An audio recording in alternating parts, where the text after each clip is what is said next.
Olá pessoal, eu sou Carlos Átila, sejam bem-vindos ao Insight Empreendedor e hoje estamos no 7º dia com Provérbios e está sendo muito legal. Hoje nós vamos falar sobre persuasão. Se você quer aprender como se proteger da persuasão ou ser mais persuasivo da forma correta, eu te convido a assistir todo esse vídeo porque temos dicas valiosas de como você fazer isso. Então vamos lá, vou ler um versículo para você que dá base para esse na nossa reflexão de hoje. Provérbios, capítulo 7, versículo 21.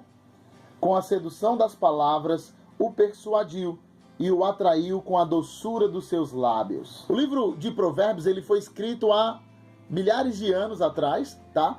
E já possuía uma riqueza de sabedoria extraordinária, que hoje está sendo descoberta cientificamente. E um psicólogo muito conhecido, Cialdini, ele escreveu um livro falando sobre as armas da persuasão. E é sobre isso que nós vamos falar nesse vídeo. Então não perde nada porque é realmente muito bom. Então vamos lá. A primeira arma da persuasão, estudada pelo psicólogo Cialdini, chama-se reciprocidade. E como funciona isso? Vou te falar de forma prática e rápida. Reciprocidade é o ato de você dar gratuitamente algo para alguém e aquela pessoa se sente incomodada, ela se sente obrigada a devolver esse benefício que recebeu.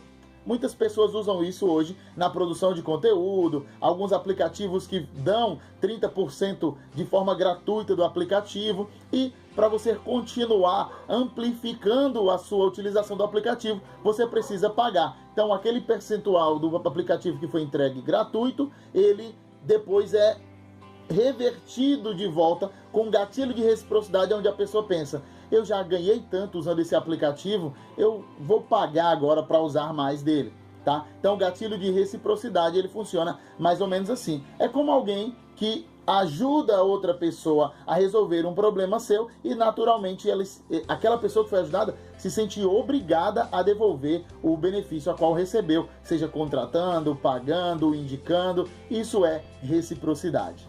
O segundo tipo de persuasão é compromisso e coerência. Como que ocorre isso? A partir do momento que a pessoa afirma que deseja ter um determinado produto que forneça tal benefício, por exemplo, alguém chega e fala, você gostaria de ter uma máquina de lavar que ajuda você a ter mais tranquilidade, a não colocar a mão na roupa, que já sai a roupa sequinha e diminui o seu trabalho no seu dia a dia em casa? A pessoa vai dizer, sim, com certeza. Então, naquele momento, o vendedor ele apresenta a máquina de lavar e a pessoa se sente forçada ou obrigada a comprar aquela máquina de lavar porque aquilo exige coerência. Ela se comprometeu com algo e agora ela precisa apoiar a coerência do que ela acabou de falar. Por isso que eu digo que somos escravos das nossas palavras. Então, guarde sua boca e tenha muito cuidado com o que você fala. O segundo gatilho é esse, compromisso e coerência. O terceiro gatilho é aprovação social. A aprovação social como funciona? Você, ao vender um produto ou ao tentar convencer alguém de fazer algo, você simplesmente pode falar, todo mundo já está fazendo. Olha, todo mundo comprou. Empresa X, Y, Z, que são grandes players do mercado, já compraram e já estão utilizando. O que te impede de utilizar também? Naquele momento, aquela pessoa ela vai se sentir obrigada a usar aquilo, porque a aprovação social vai forçá-la a utilizar também, porque é o efeito manada. Se todo mundo está fazendo, ele também vai fazer. Esse é também um tipo de persuasão à aprovação social. O quarto gatilho de persuasão é a afeição. E como funciona a afeição? As pessoas tendem a confiar em pessoas que se parecem com elas, seja na aparência física. Por exemplo, pesquisas mostram que pessoas de boa aparência, elas costumam ser mais aceitas, e isso sobrepondo até a inteligência. E eu quero te falar que se você quer comunicar com alguém de determinado segmento, é importante que você mantenha uma aparência parecida com aquele segmento. Se você vai jogar uma propaganda no YouTube, uma propaganda na TV, você precisa utilizar pessoas que se parecem com o seu público para comunicar, porque isso tende a gerar uma maior afeição e as pessoas se identificam com quem elas se parecem de verdade. Uma forma também de gerar afeição, gerar empatia, é o elogio. Agora, cuidado para não ser percebido até como bajulação. Elogio é uma coisa sincera, genuína, de verdade, que realmente existe. Então esse é o gatilho de persuasão da afeição. O quinto gatilho de persuasão é o gatilho da autoridade. Geralmente utilizado, funciona muito bem com professores, cientistas, grandes nomes do mercado, pessoas que já têm um resultado grande naquele assunto. Essas pessoas, elas facilmente podem se utilizar do gatilho da autoridade.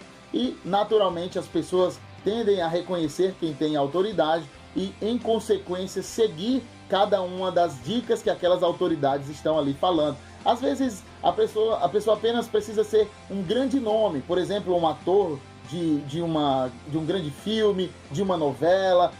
Pelo fato daquela pessoa ser muito conhecida, a imagem dela transparece segurança. Por isso que muitas marcas utilizam pessoas muito conhecidas para vender o seu produto, porque isso vai gerar uma autoridade. Olha, se aquela atriz ou aquele ator utiliza aquela marca, eu também vou utilizar, porque deve ser muito boa. E esse gatilho de autoridade, ele funciona muito bem. Então, esse quinto gatilho de persuasão é o gatilho da autoridade. O sexto e último gatilho é um gatilho que você já deve ter visto muito sendo utilizado, que é o gatilho mental de persuasão da escassez. Você já deve ter visto alguém falar: faltam apenas 3 vagas. Olha, as primeiras 10 pessoas vão ganhar esse bônus. Só temos 5 vagas. O prazo termina hoje. Olha, meu prazo já está acabando. Eu não tenho mais vagas para isso. A partir de 50 pessoas, não terei mais como atender. Esse desconto só vale até hoje. E amanhã a tabela muda. Você já deve ter ouvido com certeza isso. Esse gatilho da escassez é muito utilizado mesmo. E eu quero te falar que a verdade é que funciona, e funciona mesmo. Algumas pessoas que já conhecem isso podem até se irritar, mas o fato é que funciona, e principalmente com os brasileiros que sempre estão deixando para fazer as coisas nas últimas horas, aí é que funciona mesmo. Então, o sexto e último gatilho é o gatilho da escassez. Esse foi o nosso insight. Espero que você tenha gostado. Então não deixa de deixar aquela curtida de sempre, o comentário, o compartilhar, porque isso nos ajuda a levar essa missão, essa mensagem para outras pessoas e ajudá-las a desenvolverem as suas vidas para serem melhores profissionais, pais, mães, pessoas de negócios que vão mudar o mundo. Um abraço e até amanhã.